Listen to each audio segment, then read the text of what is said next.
99। आपका स्वागत हो चुका है मेरी एक नई वीडियो में। और आज जो है मेरे पास एक खास चीज है। मैं गैस करिए सब कमेंट्स में भाई, मतलब जब वीडियो खत्म हो आपको थोड़ी देर में पता चल जाएगा। तो चलिए भाई मैं आपको बता दूं क्या है, हिंट देता हूँ। वो ऐसी चीज है जिससे हम हिंट नहीं मिल रहा, खुद ही सोचो। चलो आ जाओ चलते हैं। तो गाइस यहाँ पे है वो चीज, भाई देख के समझ जाओगे यार। बड़ी चीज है, बहुत बड़ी चीज है गाइस। चलो अब इसको निकालते हैं भाई।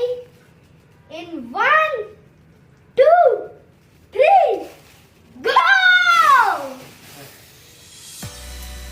देखो गाइस, तो अभी आ चुका है हमारे पास एक बहुत ही ब्लैक कलर का ओवन। ठीक है गाइस, और थोड़े दिन में देख लेना पिज्जा की रेसिपी भी आने वाली है इस ओवन में। ठीक है, बस एक बार इसको सेटअप करना है, इसका पूरा भाई सेटअप की भी वीडियो भेज दूंगा थोड़े दिन में। और मतलब सेटअप की वीडियो थोड़ा मुश्किल है क्योंकि सेटअप में थोड़ा मुश्किल हो जाता है वीडियो बनाना, आवाज आती है ना। तो गाइस आज के लिए इतना ही, मिलते हैं अगली